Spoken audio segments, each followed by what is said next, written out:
I would never wish death on anybody. But, like anything, as you get older, I am willing to reconsider past positions.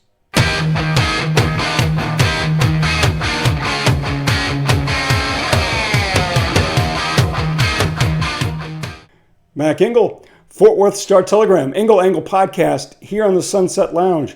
I am really frustrated with technology these days because this is like the fourth time I've had to record this podcast because for some infernal reason, the microphone didn't work, which is probably God's way of telling me, yeah, this episode sucks. All content on the Sunset Lounge is free. That's what it says here on my sheet. It says it's free. All you have to do, this is so easy. All you have to do is go to patreon.com/SunsetLoungeDFW and hit the free member button. It's not going to ask for your phone number. It's not going to blow you up with a bunch of offers that you don't want. I can do that later. Everything is free. That includes Shippy and Groobs. Mr. Jonathan Chipman, part of that show, was the DJ at all home Dallas Stars games throughout the regular and postseason. My heart goes out to Mr. Jonathan, even though he is a proud alum of the University of Missouri Junior College.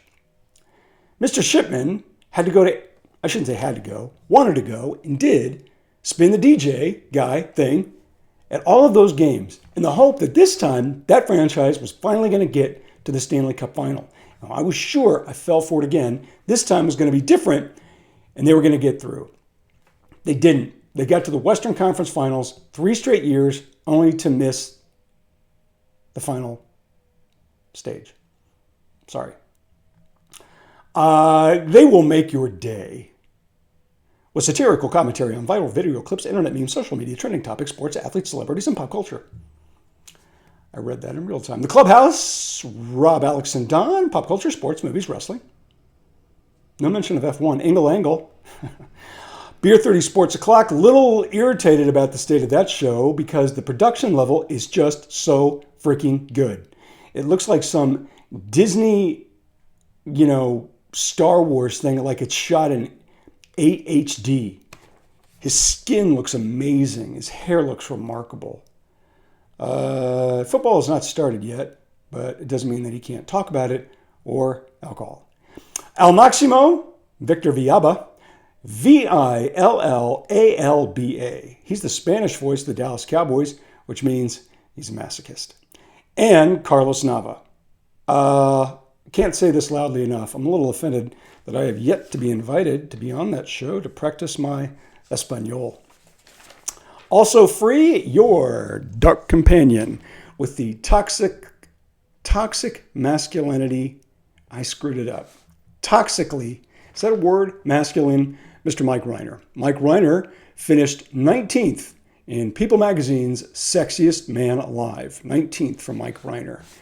Up 4 spots from last year. Patreon.com/SunsetLoungeDFW. Now, I do have one more thing to read. This is exciting for me because finally, let's open it up. I'm going to be the featured guest at Frisco Rough Riders games with the Sunset Lounge. All season long at Frisco Rough Riders games, there in beautiful downtown Frisco, the Sunset Lounge gang will be there. You can find us at many different spots. Maybe the bathroom, the Lazy River. I probably will be at the Lazy River on June 7th, practicing laps as I get ready to make my run to make the 2028 Olympic team for Angola. I'm looking for any third world nation that does not have a swimming pool so I can potentially represent that nation in the Olympics. I don't know if Angola has a pool or not, but I figure if I'm going to be training, because I've started swimming again, I can swim, not well, but I can, not drown. I'm not going to be like Jack on the Titanic, okay? If Rose is going to do that to me and kick me off the board, I'm swimming in New York. That would have made for a better movie. Your Dark Companion, the Sunset Lounge, will be at the Frisco Rough Riders Thirsty Thursday games all season long. Thirsty Thursday, you'll spot us in the Lazy River. Like I said, I'll be doing laps, maybe wandering the crowd as you look for me, trying to panhandle for money. Take advantage of the promo code and a pre-loaded ticket with $6 towards your first Thursday drink, or you can use it at the concessions. We're not going to be like Ziggy and push alcohol on you. You can use it at $6, however you like. Go to writersbaseball.com/specials, writersbaseball.com/specials, and use the code Let's Ride 25, LETSRIDE 25. And you can see me Saturday, June 7th, there at the game. I'll be there about 5-ish, start at 5:30. Not sure if we're going to have a guest. I think everybody has said no, which they can go to hell as far as I'm concerned. Love you anyways. But I'll be there Saturday. Engel Angle, Frisco Rough Rider game, 5 or 5:30. It is Bluey night. See if I can get this done now and actually record my voice. The NBA Finals are here. Dun, dun, dun. And I want you to listen to your Uncle Mac about a very important item that you're going to hear ad nauseum, not only today and every other time when it comes to sports media, when you're watching games and you listen to people talk about the games, and that is ratings. I've had enough of that. I am one of the people who preached and spouted those very lazy narratives, tropes, whatever you want to call it, in an effort to make a point. And this point's going to be these NBA Finals are going to stink because they involve two small market teams and the ratings are going to be bad. Here's my prediction. I'm not going to make a prediction about the series because all I do is lose at betting, but I am going to make this prediction. This will be the worst rated NBA Finals series in the history of the NBA Finals. When you have Oklahoma City versus the Indiana Pacers, that's what you get. And guess what? It doesn't matter. Ratings should have absolutely no bearing whatsoever on whether or not the game is any good or you had fun watching it. It's a dead point. It's a point people like me, I've been guilty of it, use to make a point about something. And sometimes it does apply. Sometimes this is not one of them. And it's not one of them because you'll notice, as something that I've talked about here before, the NBA is fine. It's not going anywhere. Ratings are down everywhere for everything because of cell phones, iPads, and 8 billion channels to watch. The only thing right now that is blowing everything away, NFL games. Start with, don't compare anything to the National Football League. The reason why there's a couple reasons why these leagues continue to thrive even in a flooded and saturated entertainment market. Because they have two things going for them that the rest, television shows, political talk shows, movies, series, any of that stuff, podcasts, they don't have. Or we don't have. They have live content. Live content that people want to bet on. America's relationship with gambling is finally out of the closet. We have unleashed the hounds, and we will never put those animals back in the barn. Gone, it's done. Gambling is here to stay. Live gambling on these events while fans watch them is also here to stay. And it has made all of these leagues, which were fine and very secure, all that much more secure. So they don't have to sweat ratings as much as maybe if they did previously once had. It's 2025. And if you haven't noticed this already, none of these leagues, despite all these gloom and doom forecasts of ratings, is going anywhere because they are a live event. That's what advertisers covet. And because they possess the one product that will keep a person's attention on that screen longer than the other event that they may fast forward through, that's what keeps it going and keeps it thriving. So start with that. Now go to this. If you're a fan of the game, you like the NBA, you like basketball, you like watching live sporting events, do you really care? Does it really matter if somebody in Montana, New York City, Boston, Miami, Chicago, wherever you live and they aren't or they are? Does it really matter if they're watching it? I covered the 2023 World Series between the Texas Rangers and Arizona Diamondbacks. And I knew before that series started, it would be one of the lowest rated, if not the lowest rated World Series in the history of Major League Baseball. And it was. Why? Because neither team really moved the needle. Do you think Texas Rangers fans as they sat there and watched their team win the World Series for the first time ever, were really worried about whether or not the fan base in New York City or Washington, D.C. gave a crap about that series and those games? No, they enjoyed it. Did Corey Seager's home run in the bottom of the ninth inning of Game 1 that tied it, a 2-run home run that tied the game in the ninth, one of the most dramatic, exciting home runs in the history of the World Series, does that change because the ratings weren't as good as maybe when Kirk Gibson hit his home run in the '88 World Series? No, it's just an empty talking point. Ratings matter to some organizations a lot, but on that level, it's really just a data point and something for people like me to use to bludgeon a point to death.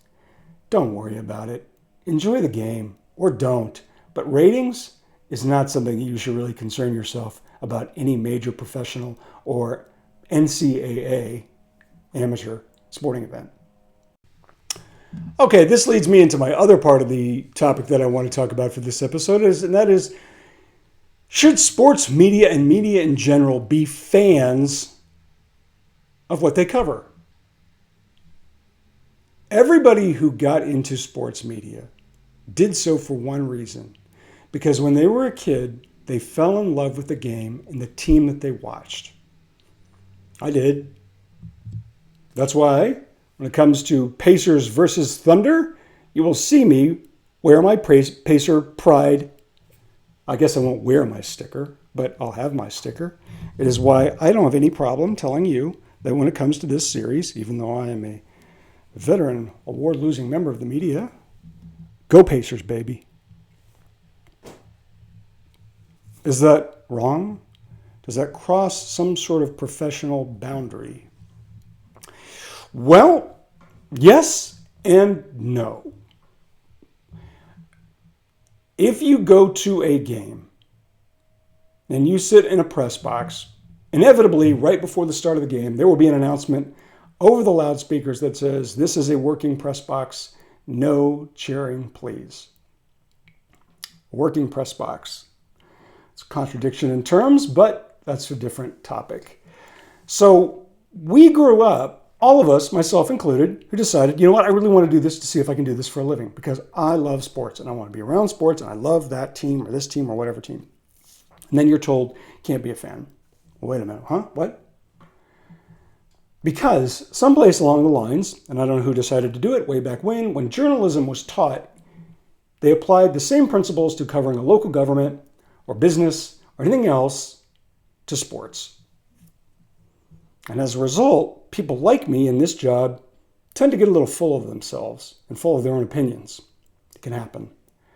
And we forgot and forget that the reality of it is when you cover sports, you are a derivative of sports marketing. I'm an advertiser for teams, for leagues, for players, coaches, and personalities associated with the game.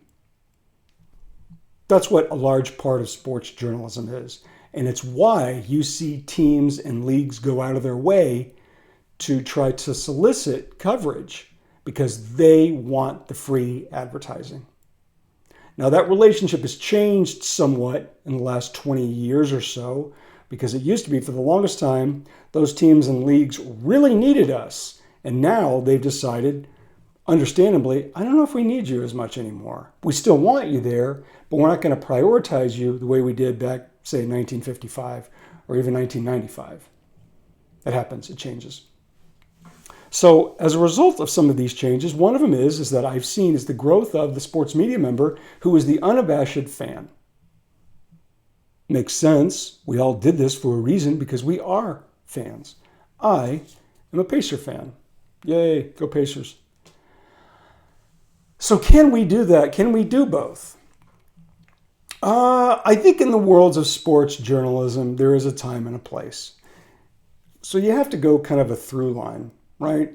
So when sports journalism really started, let's say it is 1940, 50-ish, when Major League Baseball and college football and horse racing and boxing were really the sporting events sports that people followed. And then you had a fleet of sports journalists, writers, who covered these things with the same intensity and focus and principles as they would a governor's office or city council or any number of other those publicly traded or publicly consumed businesses and agencies, right? So that's great. So all these guys covering these things are taking themselves really seriously. And that didn't change for a long, long time. And then cable television came along, and ESPN came along, and then Turner Sports came along, and all these different places that sort of went places that we hadn't gone previously. And then in the 90s, you had the advent of sports talk radio, where you had people sitting behind a microphone who probably didn't go to the games, who just watched it, and they were fans. So you had this creation of a genre that didn't really exist before, and it was kind of counter to the principles that sports journalists were taught for decades. So there was a clash there.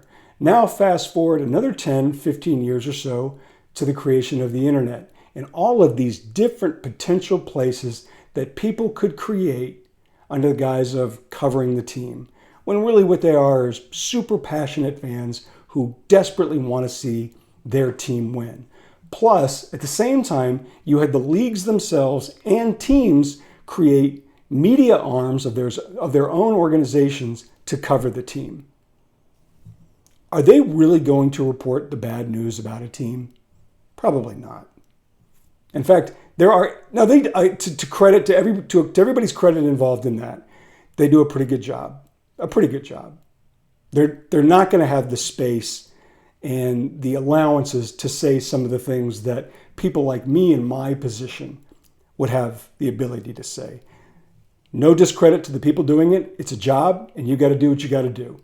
Totally get it. I have no problem with it whatsoever. But I think the consumer probably wants to know this person's opinion or ability to say what they see may be slightly affected by who their employer is. Okay, and there is some thought, I get accused of it from time to time as well. You're a TCU fan, you're a Mavericks fan, you're a Cowboys fan, you're a this fan, you're a this fan. And the reality of it is I'm really not. Now, does that prevent me from wanting to see the Cowboys win a Super Bowl? No. I would love to see Halley's Comet. I'm dating myself. Halley's Comet comes around once every billion years. I saw it when I was a kid. Great. I moved to Texas in 1996, about 6 or 7 months after the Cowboys won their last Super Bowl. I've gone on to cover the team, talked about them a whole bunch, and I've never seen them reach a conference championship game, much less a Super Bowl. Yes, I would love to see it because I want to see that story. I want to see this area and this country go crazy for something that has not happened for decades, and that is America's team getting to the big game at the end. I would love to witness that, for sure. And what you find is that's what people in my job who've done this long enough really want to see. Would they like to see their team or their alma mater win? Yeah, sure. But what they really want to see is the story. When I covered the 2023 World Series between the Rangers and Diamondbacks, I was not sitting there with the pennant going, "Go team." I was, however, rooting for a story. When the Rangers recorded that last out, I was happy for them. I was happy for my friends who got to experience something that they had never seen before. And maybe they had that moment where they got to hug husband, wife, daughter, grandfather, mother, son, child, anything. I was so happy for them because they got that moment. That's the part that kind of replaces the fan in you. But there is still a fan in me. And now I have no problem saying, yes, go Pacers. I would love to see the teams that I rooted for as a kid get that moment. If they don't, it doesn't ruin my day. If they do, it'll make me happy for a little bit.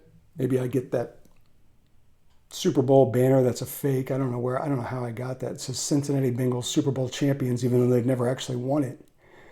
But there's this whole idea that, well, because this person's a fan or that person's a fan, that makes me a fan. No, not really. It doesn't. It doesn't prevent me from saying, oh, I hope they win. That'd be kind of cool. But if they don't, Oh, that's all right. It really doesn't change my day. But there are certain places now where members of sports media who are credentialed, who can sit there and say, yeah, I'm a fan. I want to see that team win. That's all right. Because all of us are ultimately under this giant umbrella of marketing. And there's different lanes now under that umbrella.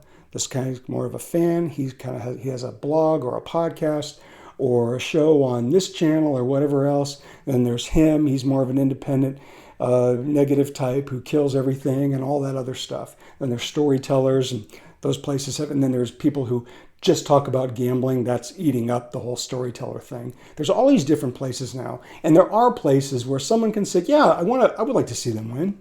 I did my undergrad at the University of Kansas. Would I like to see them do well?" And yeah, I do. I'm not blind to the realities that in football, if they win 7 games, it's a miracle. Or that brand should be anything other than great in basketball every year? No. As long as you can exist realistically in that space and acknowledge what you are seeing without the fan in you distorting it, then go ahead. This is not 1985. It's not 1975. And the principles that we were taught back then apply loosely now, because I think everybody knows what we're dealing with. We are promoters, and that's okay. And that shouldn't necessarily prevent us from every now and then revealing the part of our personalities that made us fall in love with this in the first place. We were fans. And I think like anybody, if you're going to be a fan of something and you're going to sit next to somebody, the only thing that you really ask is that if you're going to be a fan, just don't be so obnoxious about it. See you next time. Go Pacers.